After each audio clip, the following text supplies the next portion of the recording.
All right, so Vinnie Fisher here, back once again with the Total CEO. I am really excited about my guest today. We are going to have David Shriner-Cahn on the show today. David is living and residing in the New York City area, and he's got some exciting stuff. He hosts a podcast called Smashing the Plateau. And David, I want to thanks for coming on the show today. Oh, pleasure to be here, Vinny. Thank you for inviting me. Dave, we're really excited. Hey, so why don't we, before we dig real deep into a few things, why don't you give us a little commercial about yourself and tell our audience. And so just so you know, this is the Total CEO. So we're made up of CEOs at every level who are growing in their business. And so that's the audience you're talking to. And so, they're obviously going to want to hear this message. And you and I have established a relationship. So I'm excited to hear what you have to offer to the audience. So just wanted you to know who you're talking to. Okay, great. Well, so a little bit about me. So I've been dealing with leadership and management issues for most of my professional life, which you can tell by the gray hair, it's a long time. Right. As a practitioner and in particular for the last 10 plus years as someone in an advisory role, working with leaders to try to help them really increase the rate of success. And I find that success is a very, very, it's very personal. It really varies a lot from person to person, and it also varies in time for an individual. So what you might deem as being very successful for you right now might be very different than it might have been, let's say, 10 years ago. Okay, all right, so let's stop there for a second. Let's stop right there for a second. Okay.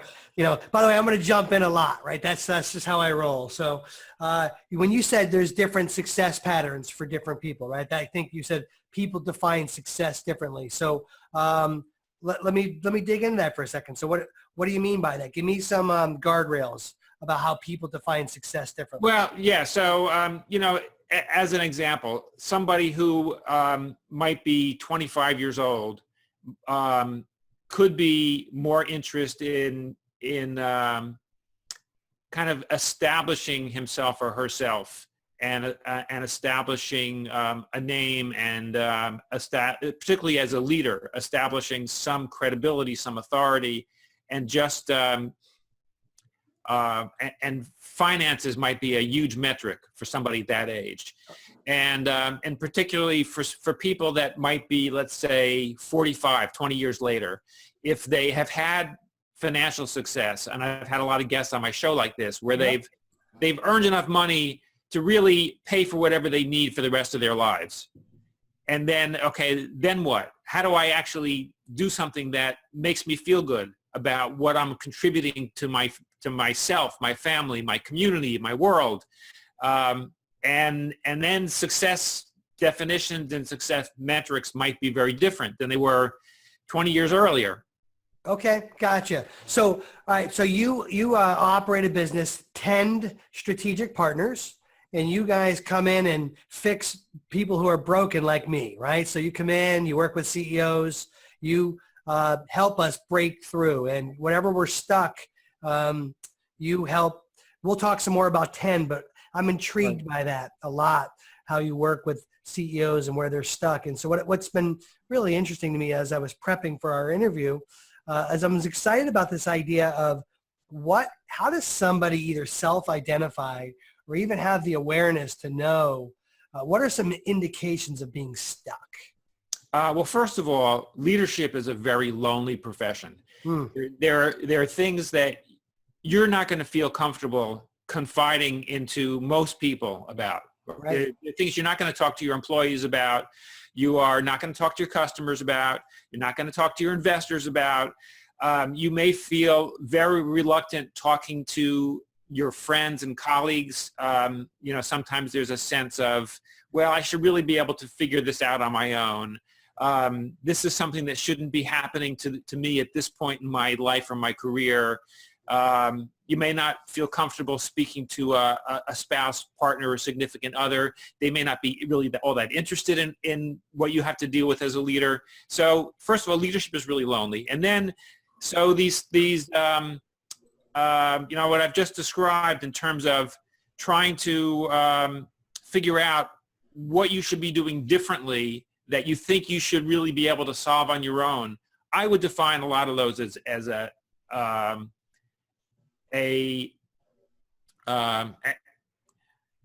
symptom of being stuck.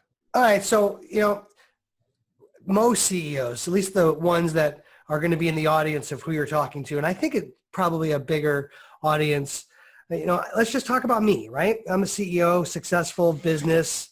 We're growing, lots of team members, lots of clients. I'm used to getting stuff done, right? I'm used to accomplishing a whole bunch. I'm used to, I'm the guy in my circle that everybody comes to solve their problem.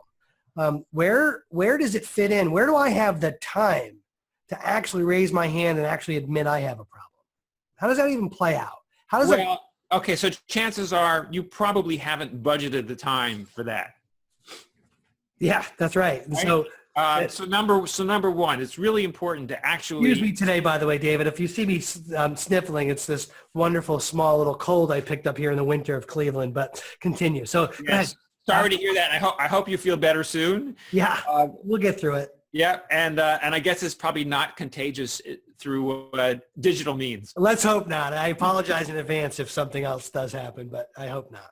So yeah, you're right. I don't have time to figure out. I don't even have time to admit that I've got a problem. So like here I am. Like let's just pick on me, because why pick on anybody else? Let's make me the real life example. Fully accountable. We're exploding. Our software is taking off. I've got my COO chomping at my heels this morning. I'm sick. Like I don't even have time to be sick, and I'm sick, and I've got literally wondering about, should we invest more money in the business to go faster?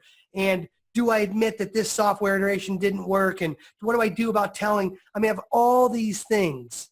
Like if I take any energy in that looks like I have to fix something I'm stuck with, I'm afraid that energy is going to cause a collapse to the whole thing. Right. So let's actually, let's break that down a little bit. What's your routine first thing in the morning? I'm a pretty routinized guy. I get up, I spend time. For me, my faith is very important. So I'll spend time in the Word, and I'll pray and meditate and reflect on things that I'm grateful about. And then I'll kick into gear. I will, from there, I will probably read a professional article of something I'm working on. I will then kick right into work gear. I'll be in the office at that point, and I will do my 2 hours of kind of puppeteering team somewhere in our software development. My project manager, I run our marketing department. So that would be the first couple hours of my day. And then from there, it's lunch, working out. And then after that, I'm putting out fires in the afternoon and handling calls. And like today, today I would be missing my workout because I want to have my call with you today. And so I'll have to scramble that into my afternoon routine. Right. So actually, the fact that you have a routine and the way you've described your routine is actually pretty typical for people who are successful leaders. Most of us who are entrepreneurs or leaders are resistant to structure, particularly structure that's set by somebody else. But leaders that are more successful have generally created a great structure for themselves, and it often starts with some reflection, meditation, some kind of spiritual practice, some reflection, could be some learning like you've described. A lot of people will start their day with some physical activity because it helps get the body in the right framework to be able to deal with the world. So, especially an old guy like me, you got to get that body moving, right? Got to get that thing. No, for all of us. The physical part is also important. So if you were to take part of that structure, and it doesn't have to be a long period of time, but let's say you were to take part of that structure, maybe not every day, but maybe let's say you took once a week and you took 30 minutes to spend some time working on business strategy, or maybe even business/personal strategy, because I think they're very much intertwined. Would you be able to identify one thing that you could work on this week that would have the potential to be a game changer. Hmm. There's the 80-20 rule in business and in life, that 80% of our success comes from 20% of our activity.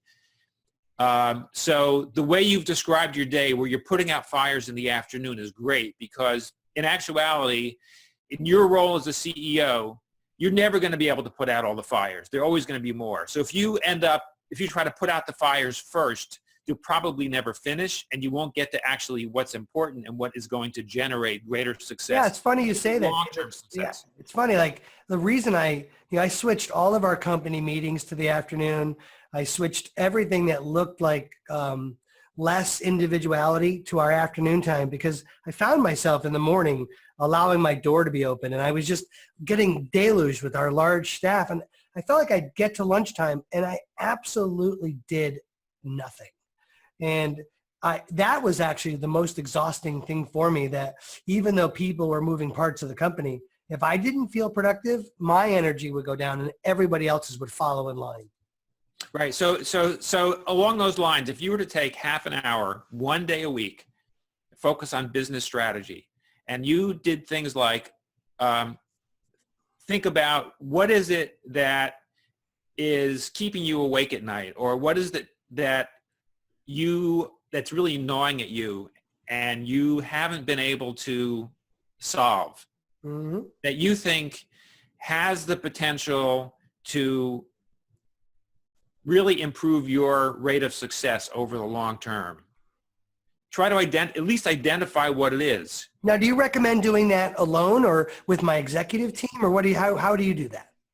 Well, there are a variety of ways to do it. I think you have to, first of all, identify what it is that's bothering you. Mm. I don't know that you can necessarily do that with others.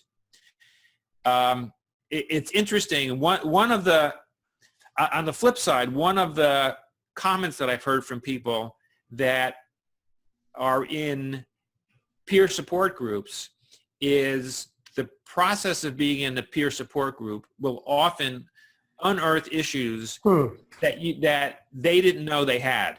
Right. So I'm not suggesting that you should only work on strategy alone. I think it's important to actually dedicate some small amount of time per week that is strategic thinking time. Right. Okay. So get some of the stuff out of my own bird cage, deal with that. And then in the business strategy session, maybe if I also have an additional 30 minutes, spend that with my executive team. Yeah. You could spend it with your executive team.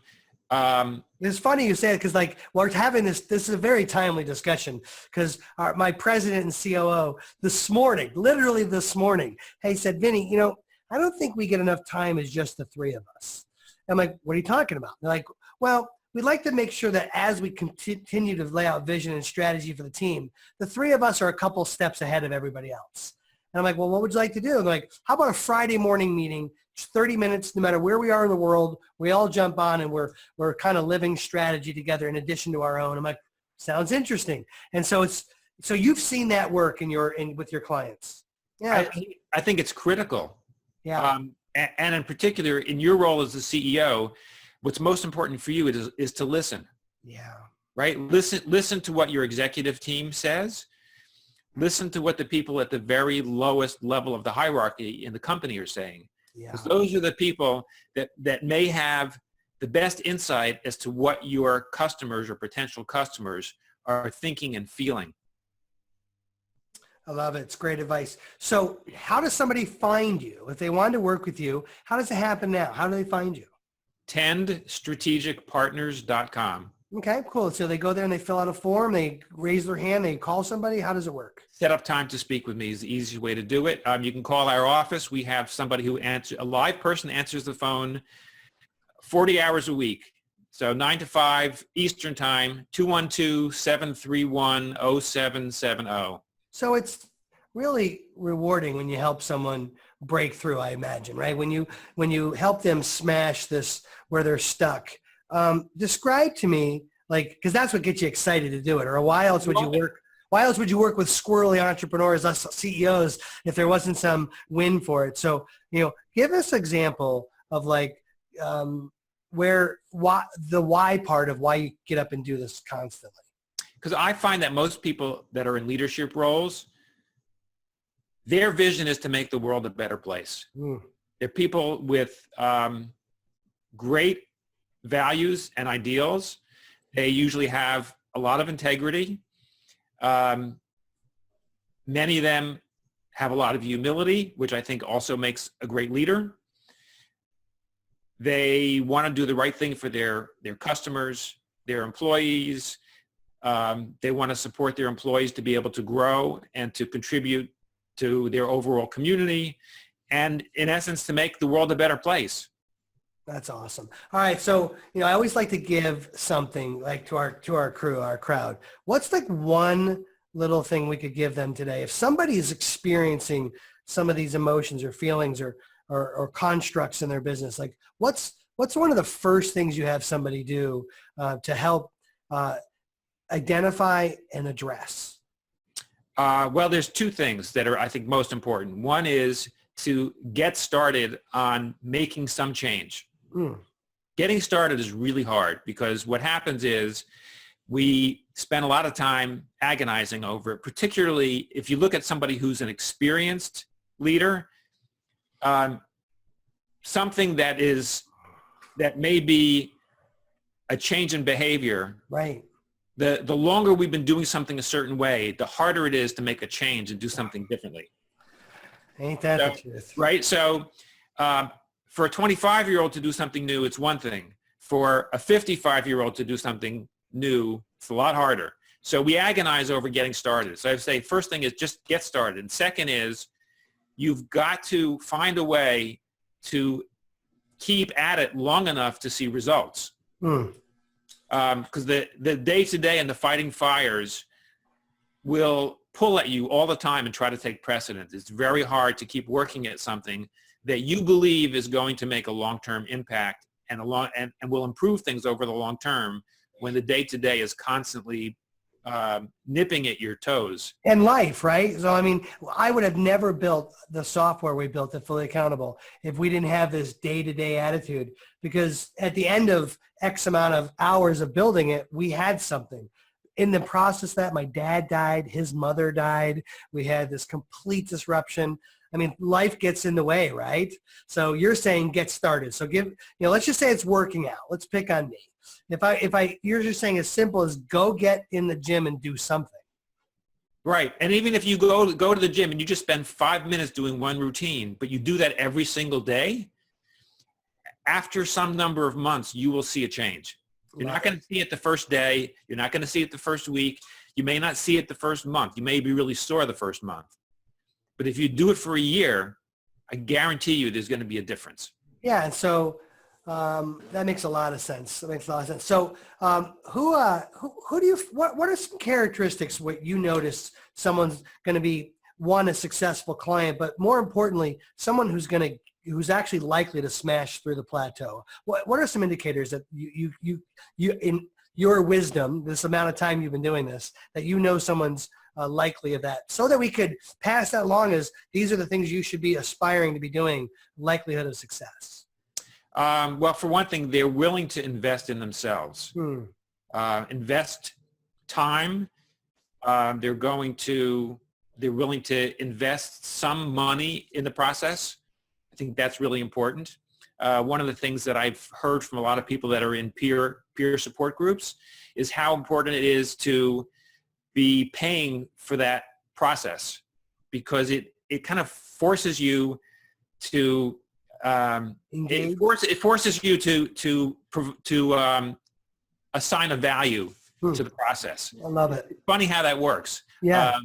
Right.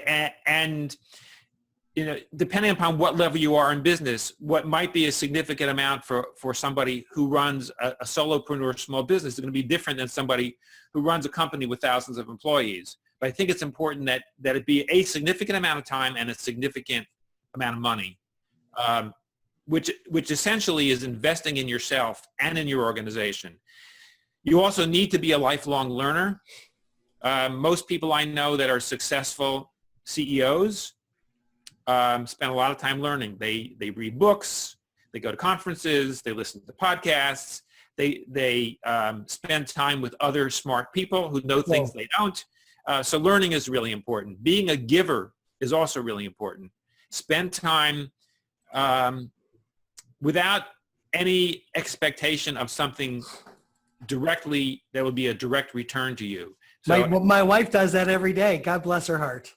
And I'll bet you do too. You know, I've heard from, as an example, I heard from people who are mentors in mentoring programs, how much they get out of the process. Yeah, right. Really what they're doing, they go into it just for the purpose of helping somebody else who is behind them in their own journey, right? Yeah. So having a giving attitude is really important.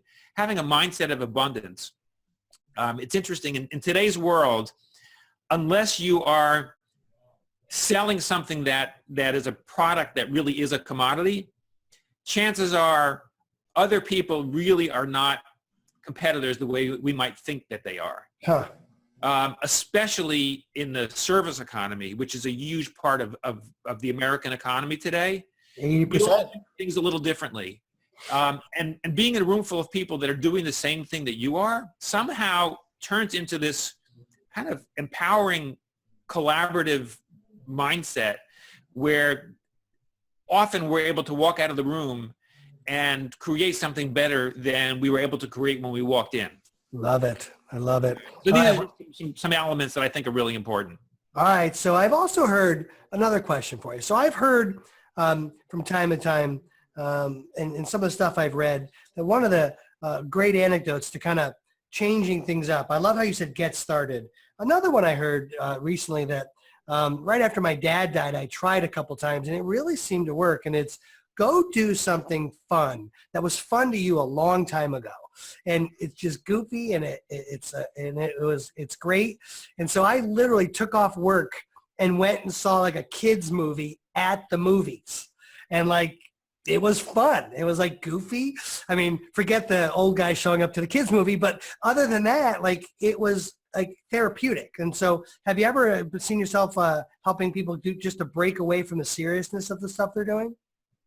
Absolutely, all the time. That's why we need to take vacations, right? That's why someone in human existence a long time ago came up with this idea of having a 7-day week where one day is a day of rest. And particularly for people that are religious, that abide by that, there's something that having one day of rest does to you for the rest of the week that really helps you get through it and helps you get through particularly the rough spots. So what you're saying is God knew what he was doing to give us a day of rest. Whoever came up with the idea, think about how fundamental a shift in human behavior that one idea is. And right, world over, we all follow a 7-day week. Yeah, I'll tell you, we're struggling at home, even with the kids. There's electronics. There's no guardrails anymore to our time, and so that's probably one of the most powerful points. I'm glad that we're keying in on this, like breaking away. When I can break away from my electronics in that morning time, it's great. But one of the things that I self-admittedly need to get better at is that day of rest, right? That Sabbath day is that I guess I would refer to it as. And that's an important day. And I think we've just forgotten about that in this current generation. I remember when I was a wee little kid, my grandparents still talked about things like Sundays, everything was closed. And you probably recall the blue sky laws where things weren't allowed to be opened. And we as a tradition, we honored kind of fighting for that day. Well, that's gone. And so if you're not fighting for it yourself, it's not there, right? And so, but like with everything else, we set up our own structures, so we can create a structure where we differentiate that certain times have certain kind of holiness to them, and that we're not going to break that. So as an example, in my family, when our kids were young, dinner time was family time. Nice. Right. In those days, there weren't electronics, so we didn't have to deal with cell phones and all that stuff. Yeah, like dinner didn't look like this. But on the other hand, we led busy lives, and no matter what time we all got home, sometimes it was really late, even on a school night. Sometimes we'd have dinner at 9 o'clock, which is late for kids. Right. But it was like, okay, we're sitting down for dinner. Everything else is off. No phone calls, no distractions for at least 30 to 60 minutes. We'll all spend time with one another, and it makes a huge difference. All right, we're nearing the end of our time. David Shriner-Cahn, you have this amazing podcast called Smashing the Plateau. And if you like what you heard, we'd love to hear your feedback. But go on to his iTunes show, Smashing the Plateau. Go become a subscriber. Go download it. There's some really good stuff on there. David, let's tell everyone again, like, how can we tell us your business? How do we get a hold of you if what they heard, they really want to know more about you? And by the way, if any of the listeners check out the podcast and there's something they would like to hear us do, let me know, and we'll try to mix that in. Great. Yeah. So to get in touch with me, tendstrategicpartners.com, or just call our office 212-731-0770. Awesome, David. I'd like to thank you for your time today. And hey, let's just see if we can help one more person today smash the plateau. Thanks so much, Vinnie.